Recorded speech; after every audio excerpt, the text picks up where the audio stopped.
जय गुरु जी। श्री शिव पुराण खंड 1 अध्याय 11वां अध्याय। ब्रह्मा जी बोले, हे नारद, भगवान सदाशिव की आज्ञा पाकर मैंने सर्वप्रथम पृथ्वी, आकाश आदि पंच तत्व, पर्वत, मूल एवं कला आदि को उत्पन्न किया। तदुपरांत अपनी इच्छा से विरंच, अंगिरस, शतातप, भृगु, पुलस्त्य, पुलह तथा विशिष्ट इन सप्त ऋषियों को जन्म दिया। फिर मैंने अपने प्रत्येक अंग से तुम अर्थात नारद, कर्दम एवं दक्ष आदि 10 पुत्रों को उत्पन्न किया। फिर स्तन से मनुष्य, पीठ से पाप और अन्य अंगों से प्रीति, तृष्णा आदि को प्रकट किया। तदुपरांत क्रमानुसार नक्षत्र, दिशा, दिक्पाल एवं चंद्रमा आदि को उत्पन्न किया।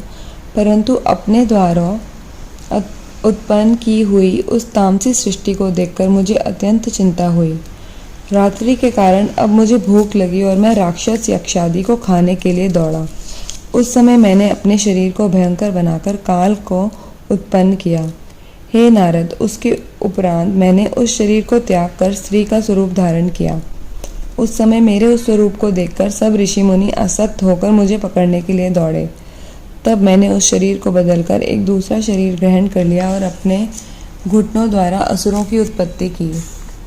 वह मुझे पहचान नहीं सके, अतः निर्लज्ज बनकर काम के वशीभूत हो मेरे पास दौड़े चले आए। उनके भय से भयभीत होकर मैंने अपनी रक्षा के लिए भगवान सदाशिव से प्रार्थना की और यह कहा कि हे प्रभु, आप इन दुष्टों को शीघ्र ही नष्ट कर डालें। मेरी प्रार्थना सुनकर भगवान भूत भावन ने अप्रकट रूप से मुझे यह आज्ञा दी कि तुम अपने इस शरीर को बदल डालो। तब मैंने उनकी आज्ञा अनुसार अपने शरीर को बदल दिया। जिस समय मैंने शरीर को बदला उस समय सायकाल कहलाया। उसमें संपूर्ण असुर अचेत होकर गिर पड़े।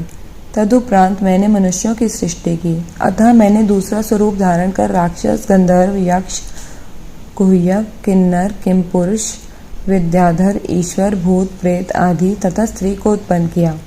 परंतु इन जीवों की उत्पत्ति से भी मेरे हृदय को प्रसन्नता प्राप्त नहीं हुई।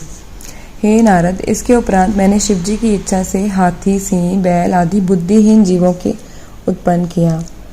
इस सृष्टि को उत्पन्न करने के पश्चात मैंने ये विचार किया कि ये लोग क्या काम करेंगे।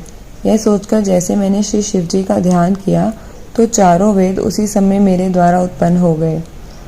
उनसे मैंने धनुर्विद्या, गान विद्या एवं संपूर्ण कथाओं से युक्त पुराणों को, जिन्हें पंचम वेद कहा जाता है, उत्पन्न किया। इसके बाद मैंने संपूर्ण आश्रम अर्थात ब्रह्मचर्य, गृहस्थ, वानप्रस्थ, संन्यास एवं व्रत, धर्मशास्त्र, नीति, मोक्ष, धर्म, अर्थ, काम तथा वैदिक शास्त्र को उत्पन्न किया।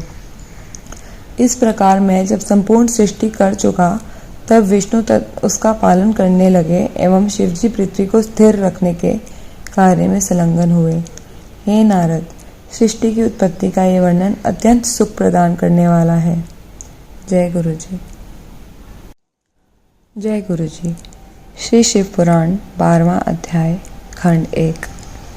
ब्रह्मा जी ने कहा, नारद, अब मैं तुमसे उस सृष्टि का वर्णन करता हूँ जो समागम से उत्पन्न होती है। यद्यपि मैंने अनेक प्रयत्न किए फिर भी मुझे दृढ़ शक्ति की प्राप्ति नहीं हुई। यह देखकर मैंने अपनी संपूर्ण इंद्रियों को वश में करके भगवान सदाशिव की पुनः पूजा की, क्योंकि उनकी प्रसन्नता के बिना कोई भी कार्य पूरा नहीं होता। शिवजी ने इस पूजा से प्रसन्न होकर पुनः दर्शन दिया। उस समय उनका शरीर अर्धांगी था, अर्थात उनके दाहिनी और आधे भाग में तो सदाशिव का पुरुष शरीर था और बाईं और आधे भाग में महारानी जगदम्बा का स्त्री रूप था। आधे मस्तक पर जटाएं थी और आधे पर घुंघराले सुंदर केश थे। एक और ललाट पर त्रिपुंड लगा हुआ था और दूसरी ओर बिंदी चमक रही थी। एक और डमरू की ध्वनि थी और दूसरी ओर घुंघरू का मधुर स्वर गुंजन। हे नारद, भगवान सदाशिव के इस अर्धांगी स्वरूप को देखकर मैं अत्यंत प्रसन्न हुआ और मैंने उन्हें दंडवत करते हुए प्रार्थना की, हे प्रभु, मेरे धन्य भाग हैं जो आपने कृपा कर मुझसे अपने शरीर दर्शन दिए। मेरी स्तुति को सुनकर भगवान सदाशिव हंसते हुए बोले, हे ब्रह्मन, तुमने जिस मनोरथ की प्राप्ति के लिए इतना कष्ट भोगा है उसे हम जानते हैं। तुम्हारी अभिलाषा अधिक संतान उत्पन्न करने की है, इतना कहकर भगवान सदाशिव शक्ति से अलग हो गए। उस समय मैंने शक्ति की महिमा का वर्णन करते हुए कहा, हे महारानी, मैंने आपकी आज्ञा से सृष्टि उत्पन्न करने की चेष्टा की, परंतु वह अधिक नहीं बढ़ी। हे अम्बे, अब मैं कामदेव के आश्रय से सृष्टि उत्पन्न करना चाहता हूँ और आपसे यह वरदान मांगना चाहता हूँ कि मेरा मनोरथ पूर्ण हो। हे जगदम्बे, आप दक्ष की पुत्री के रूप में अवतार ग्रहण करें। मेरे मुख से निकले हुए इन शब्दों को सुनकर भगवती महामाया ने पहले तो भगवान सदाशिव की ओर देखा, फिर मुझसे ये कहा, हे ब्राह्मण, मैं तुम्हारी पौत्री के रूप में जन्म लूंगी और मेरा नाम सती होगा। जिस समय राजा दक्ष भगवान सदाशिव का अपमान करेगा, उस समय मैं अंतर्धान हो जाऊंगी। इतना कहकर वह शक्ति स्वरूपा जगदम्बा पुनः श्री सदाशिव के शरीर में संयुक्त हो गई। तब भगवान भूत भावन भी अंतर्धान हो गए। जय गुरु जी।